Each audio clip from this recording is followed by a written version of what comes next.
Welcome aboard. Here we go, Z FC, myself, Ed Cavalier, Adam Peacock, welcome to you. Good to see you both. How are you, James? Congratulations, by the way. Arsenal won, Newcastle 0. Deserved. Finally, we've beaten you this year. Well, it did matter for us because we had the less intimidating but rather potential banana skin of going to Southampton and not getting a point that we needed out of the way. So we're back in Europe next year to finish second again. So that's good. Yeah, well done. But that's good, isn't it? Yeah, for sure. We can No take trophy the trophy this season. No trophy. No, we got enough in the bank. We're all right. Plenty of trophies to go around. A little bit of we've all got to talk. We got in today. We're going to do our talk a little bit about, of course, Stan Sports is where you can watch the Europa League final, the 16th and 17th teams in England for a place in the Champions League. Has there ever been more riding on a game between two teams who finished lower in their league? Well, that's a good question. Yeah, it's a very good question. Two teams, you get those Bundesliga relegation playoffs that mean so much, but two teams, no, I don't think so.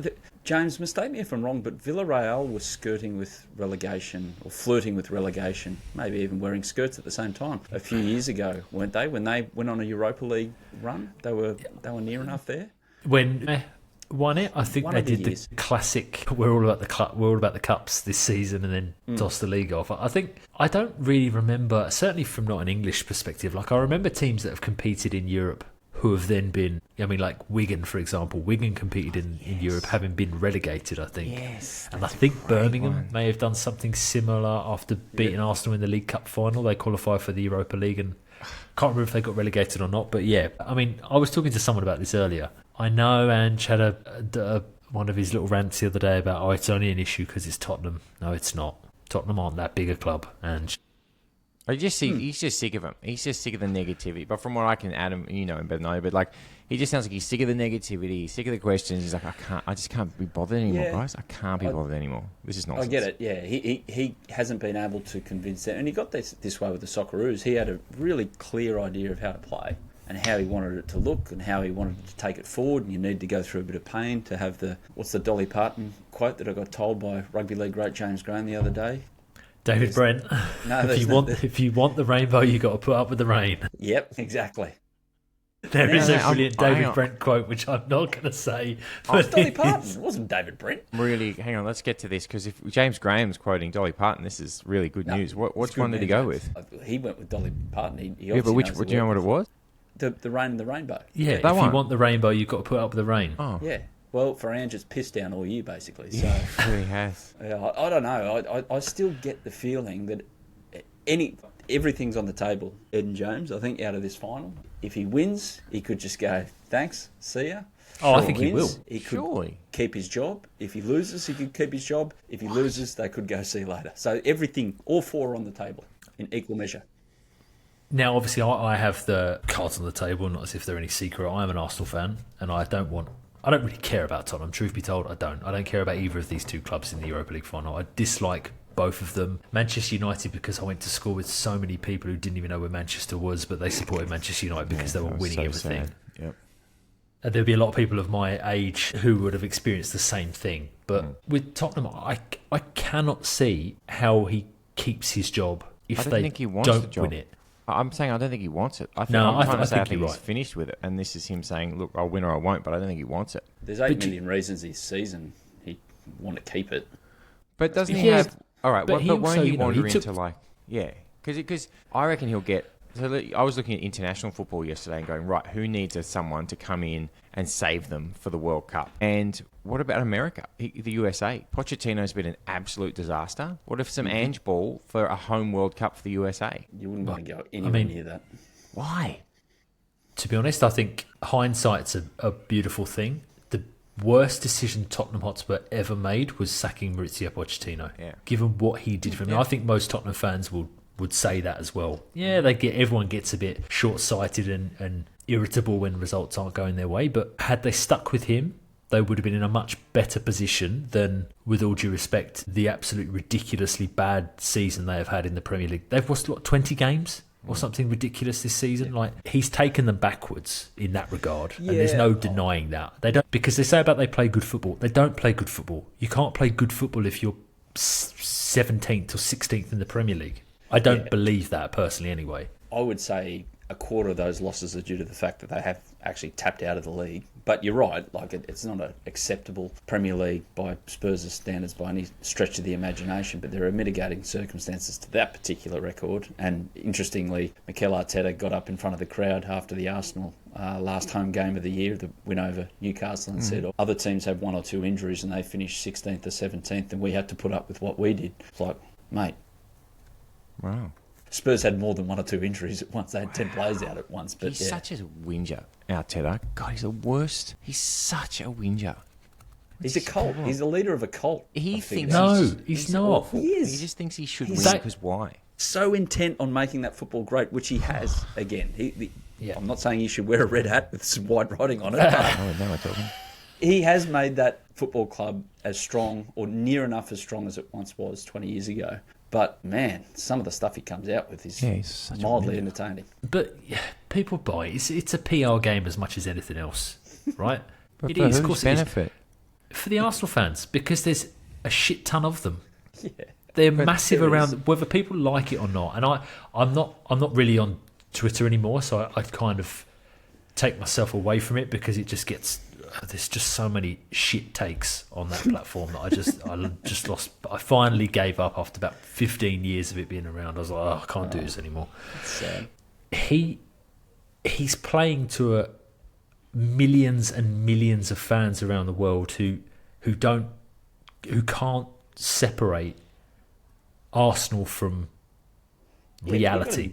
You got to play the cards that you got, and you got to stick those cards to some semblance of reality. Not come and say that you're the best team in Europe and you're not in it anymore. Yeah, that was ridiculous. Yeah. I mean, but also if you look at the stats, like Arsenal have accumulated more points. I think it's more points than any other team over the last 3 years in the Premier League, including Manchester City. And they've still finished second. That's their fault. It is their fault. Their injuries have been just as bad as Tottenham's this year. And they've lost very, very key players. I mean, they've been playing without a striker since January. And they're still second. Second in the league. Yeah, they did buy one, and I agree. But like... Those injuries are also their own fault because he's run the squad into the ground over the last 2-3 years.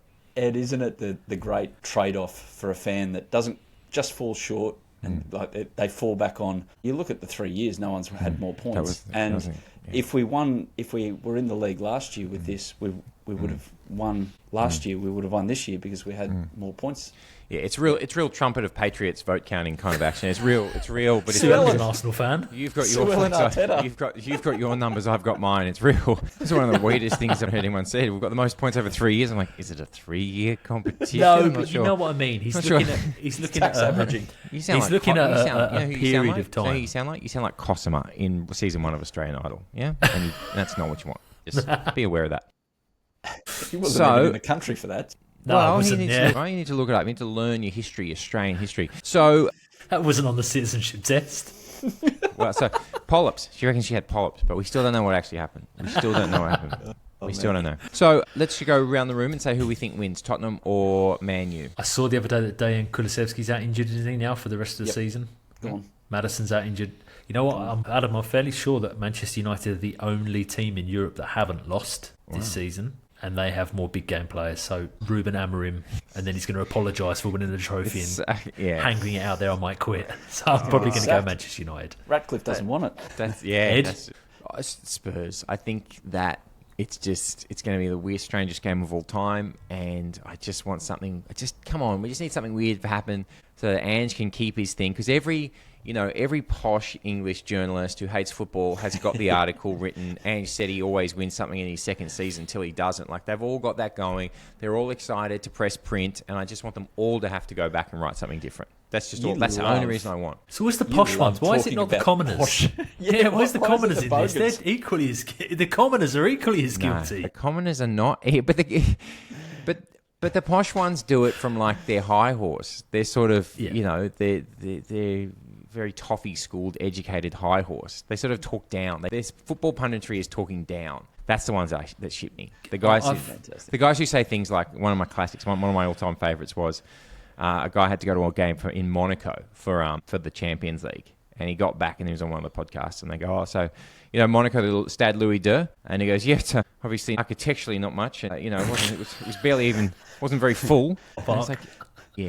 because Monaco sucks. What a nightmare scenario that you had to go to look at the Louis II Stadium and then come back. Disaster was playing in 1 year. It was just unbelievable. We're in.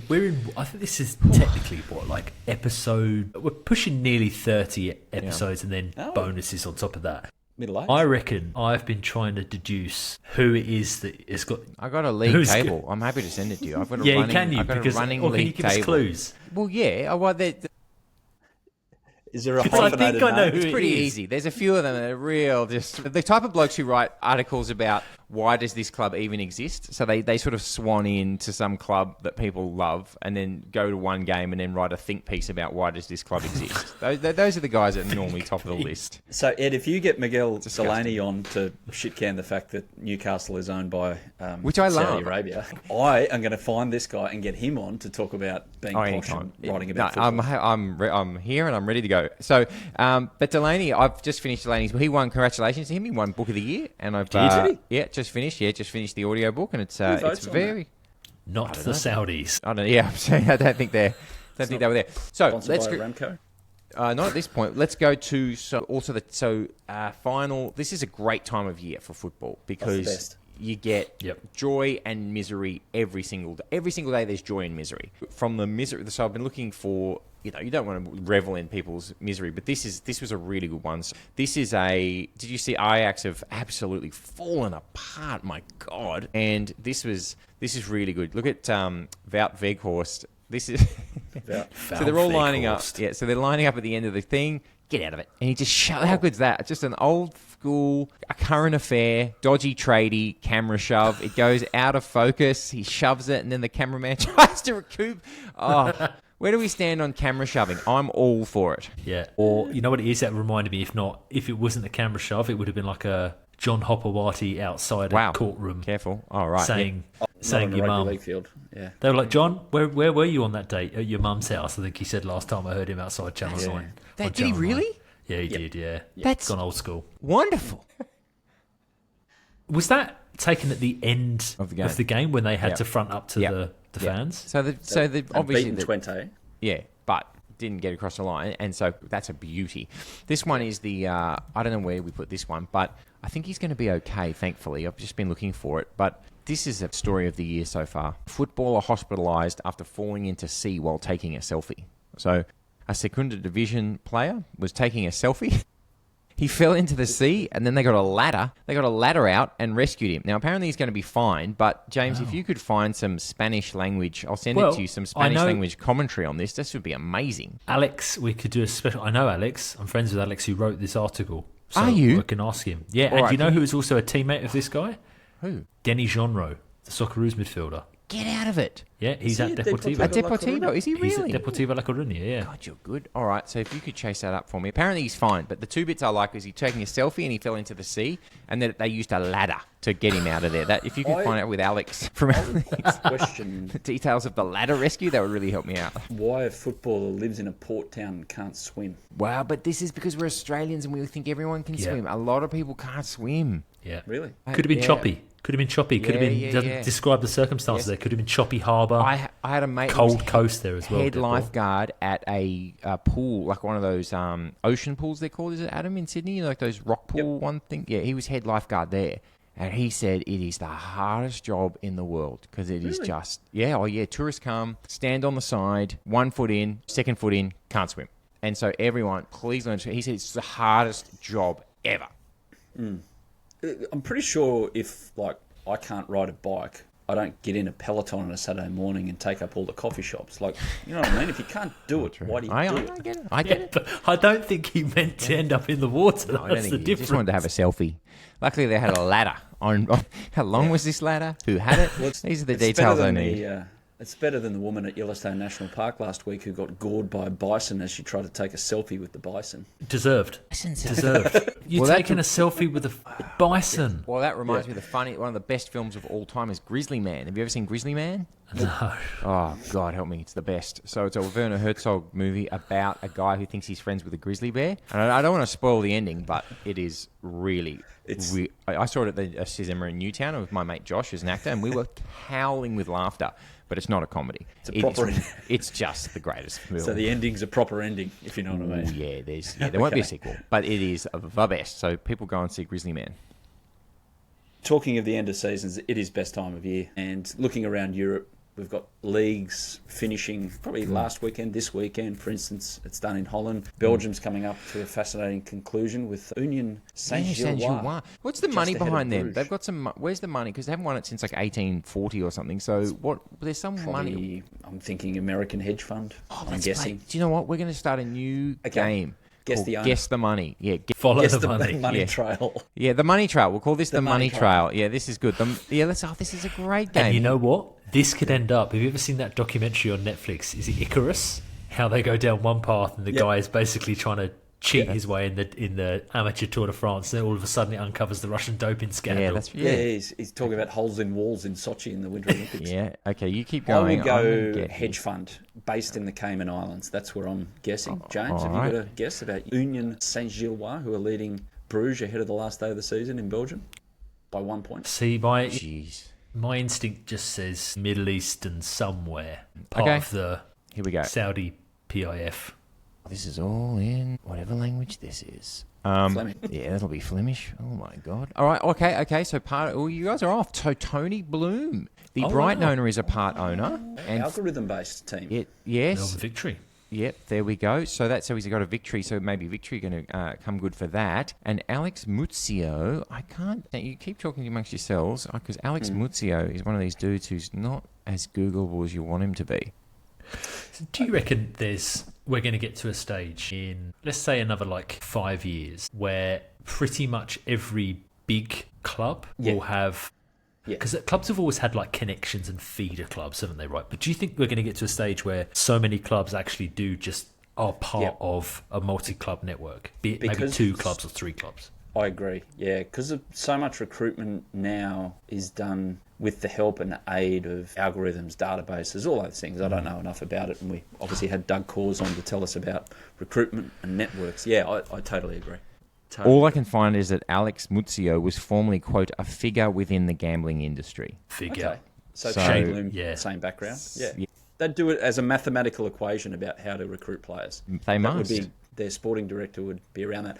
Croatia is up for a fascinating finish as well. Last game of the season. Rijeka, which is a club in the beautiful northwestern coast of Croatia, had it in their hands. They lost to Hajduk Split, who are not out of the title race yet. Dinamo Zagreb drew on the weekend. It's down to the last day. 3 can win that title. Wow. That's incredible. We talked to Belgium.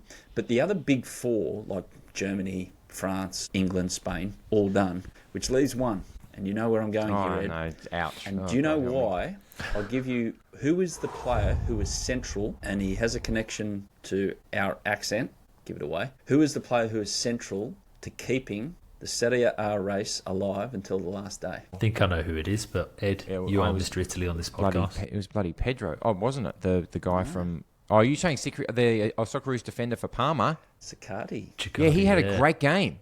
Alessandro Siccardi. So first came back from an ACL in 9 months. I thought he was done for the season, guys. Same. But he's come back. He's played for Parma. Antonio Conte got sent off in the 90th minute because he was sick of the play acting from Parma, who are not out of the relegation. No, they're not. No. Battle at the moment. Siccardi's first game back, he's played 90 minutes. And Napoli, who have learnt that Lazio have taken a point from Inter Milan, all Napoli need to do is score a goal to win the title. They get a penalty in the 97th minute. VAR goes to check it.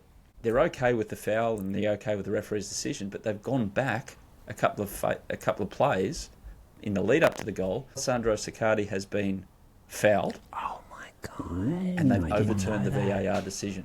Siccardi saves Inter. There you go, Ed, your new favourite footballer. If they win the title. Goodness, that is so exciting. Thank you for telling me that because, as you know, I'm going to the Champions League final. Yes. Still working on it for you. Oh, thank you. I had a weird thing with my mate who's getting the tickets. I said, we got tickets? He goes, yeah, working on it. I was like, what do you mean working on it? And apparently, he said, it's all good. We've got them. Just need to make sure. I was like, oh, God, I'm nervous. I think we've got, somehow I don't want to say too much, but I feel as though they might be grey market tickets. So grey market. I think we might need to I think they might be journalism based, so it just depends on which journalist Qatar arrests between now and then on whose tickets we're going to get. Do you know what's going to happen? You are going to end up in the press box and you are going to be sat next to said posh English moaning journalist. No, he won't be there. Too annoyed. He'll be too annoyed that he has to be there. Too cold. Yeah, too annoyed that he had to be there. So that's where I sit. But I've already started picking out my outfits. We're picking out how many different Intish jerseys we're going to have, and one for the day. It's like Madonna and the Met Gala. It's like it's so exciting. But I don't at this point have a ticket. Okay, that's just at the moment. How many teams alive for the double as well? So yes, but at the moment I've told my wife I'm going for a soccer game, but it could end up that I just go for a mini break to Munich for a day for no good reason. To a fan zone. Yeah, to a 12 hours in Munich. Oh God. How many jerseys? I'm interested to know the itinerary, the possible itinerary here. So how many? Well, I'm going to do a YouTube video about it, but I've got. Do you mean how many have I got to pick from? Yes. Into jerseys? Yep. 30 odd. Because we can put this to a poll. Yeah. Well, I'm going to do a YouTube video going through them all, because my mate's even worse than I am. So he's got more. He's got all of them. So, but he and I are just going to make sure that we don't want to be twinsies, but we want to have a theme for each hour that we're there, because we're going to just keep changing as we go. So we've worked out what we're wearing to the game, and then we're going to work back from that. That's brilliant. Special guest of honour as well. Lazio Falconer, if they get there, if Inter win the title. I haven't heard from him for a while. He's been quiet, hasn't he? Jeez, yes. He's been our player of the season. We should do our awards at the end of the season too. Yeah. Our favourite. We'll finish, but I just want to go tinfoil hat real quick. So we all know that UEFA want PSG to win, don't we? Yep. So they give them their home jersey. Why are they the home team? We're wearing yellow, like we're just wearing our third. So why do they get to be home? That's one. Well, you couldn't wear the white. No, we're not allowed. We have to wear the third. So they don't want us to win because they're going to put us in our third jersey. No one ever wins when they're in their third jersey. They're also. Did you see that? They're now right. All the articles you read about how PSG is this nice club. Have you read Written by Adam Peacock. Yeah, it was ridiculous. All this beautiful club full of just they're hard done by because Paris FC is now coming. Oh, poor PSG. They had a photo of the president, the Qatari dude, like Al Khalifi or whatever his name is. They had a photo of him, holding like a toddler on the field, like in a messianic pose. It looked like the type of photograph that that they used to carry through the streets of Iran for the revolution. Those ones in the frame. I was like, what are we doing? These people were the enemy. Like these people were ruining football last year, and now they're the best thing that ever happened. What is it? How has this happened? How has this happened? How are PSG the good guys now? How has it happened? They play like Barcelona, or the reincarnate light of Barcelona from 15 years ago. And I know James won't have it because they knocked out Arsenal. No, it's not that. It's not that. They do play great football. They play okay football. They're not the best football team you've ever seen. They don't play. They play okay winger-based football. They play winger-based, football. No, I don't like it. Disagree. Right? And do you know what this? And this is what I'm going to say. Luis Enrique is too good for that football club. He's way too good for that football club. But where as would a he person, go? Where could he go? As a character, everything about him, it just makes you think, I reckon, I don't care if anyone disagrees. Nobody wants them to win this final. Yeah, thank you. Now we're getting somewhere. Inter Milan are a proper football club. Thank you. Inter Milan don't have people turn up who think, the ultras are really cool because they're wearing a balaclava in the way in. They're not really cool. Come on, man. They're awful. So when did we get to the stage where this is the thing? Thank you. This is... I don't mind if they win. I don't mind if Inter Milan win. No, you can't. No. This is... No. I don't have to have a side. No, you don't. Why do I have to have a side? Well, you to don't me, have this is just like watching a movie, and if I enjoy it, great. If I don't enjoy it, I go, what a waste of time that was. Okay, so if you had never seen them play football... Who? Either side? Yeah. And you had to pick who you wanted to be a European champion out of the two of them, who would you pick? Well, if I'd never seen either of them play, I'd probably have to have the laws of the game explained to me. So No. As in, you hadn't seen these two iterations of the sides this season. So they just said, right, season 2024-2025, you haven't seen how PSG play, you haven't seen how Inter Milan play, knowing what you know about both football clubs. If that question was put to football fans around the world, given what they know about PSG, they would all go Inter Milan. Yeah, but that's such a new age question to worry about the background of the country rather than paying attention to the actual football first. But they're a new age club. That to me is just you may as well be asking me this question in Russian because I just purely don't and won't and can't understand it. Ed, Well- am I on a stupid track there? No, he just won't say that he supports Inter Milan because he's got to stay. I get it. He's got to stay neutral because it's on Stan Sport, and I appreciate that. And that's. I might be watching it on Stan Sport, but in Germany, outside the stadium. That's going to be one of the saddest things that's ever happened. Just on the delay. So, but Adam refuses to get me like any kind of accreditation or get me like people are like, what? It's not that. We just don't want to lose our TV rights deal for getting you into it again illegally. What do you mean? This is. Could be a covert operation from Ed just to get Channel 10 Paramount the rights to the Champions League. You're my very good friends. Okay, so we'll be back, but I do have one to touch on before we please. finish. Yes. Now, we had this in our WhatsApp group, didn't we, over the weekend? The decision not to send Dean Henderson off in the FA Cup final. Yeah. This is the most boring topic of all time. Who cares? Like, No, but isn't cares? it just poetic that he then goes on to have the game of his life in said cup final? And I don't care about the decision because I was really happy Palace won, just because I think it's good for football. And also And has a Barney with Pep at the end as well. Yeah, that was the best bit. When Pep comes over and he's like, get lost. Like, that's what you should say to Pep Guardiola. Like, just, I love when people say, nah, just get lost. Like, just get lost. Like, who do you think you are? I love that. That was the best bit of the whole thing. And also, it's another Manchester United player who's improved after leaving the club. So, mate, I know. And it was Jared Gillett on VAR as well. Was it our man on VAR? It was, An Australian guy on VAR? Oh, that makes me JG, what have happy. you done? Whilst you touched on Ajax at the very start of the show, and Ange, did you see the report that says Tottenham are lining up Ajax manager to replace Ange Postecoglou Not despite again. choking Eredivisie title? God, what's wrong with you people? See, if That, Ange ladies and goes- gentlemen, is why Tottenham are Tottenham. Yeah. If Ange goes, sorry to drag this out, Ed, you might need to go. Wonder if Milan might be a destination for him. If he goes no to AC, European football next season. What are you bringing up here? This is it. Like, we goes, no. That's your reaction to that. And then, that's right. And then Henderson, Henderson's just laughing and cheering. It's just like, get lost. Yeah. Like, just get lost, Pep, you sook. Okay. If he goes to AC, he's dead to me. But then because we sort of know that it's the CEO of AC, I don't think that's happening. I'm going to make a bold prediction where he ends up. Borussia Dortmund. I reckon they'll National USA. They'll keep him. They'll keep Kovac, won't they? That they qualify for the Champions League. No. They They did. Oh, they did? Okay. Yeah, somehow. I just have a little feeling that, or he'll go somewhere like Leeds. Imagine him playing at Leeds. They'd probably get on board with that. That's all right. If you're gonna, because you're always going to get relegated now, promoted clubs. So you may as well Southampton is just disgusting. What a disgusting group of. They're just disgusting. Like, did they try? Did Southampton try this year? They tried. I saw them a bit. I didn't think that. Like, they just No. poor old what's his name, the Ramsdale, the kiss of death, who keeps getting relegated. Yeah. So he was trying. They tried. I think they tried. Of course they tried, but you know what I mean. It just was like, I don't know. They get the Simpson cake. At least you tried. All right, we're out of here. We're back later on, so we will see you. We'll see you shortly. Cheerio. Bye.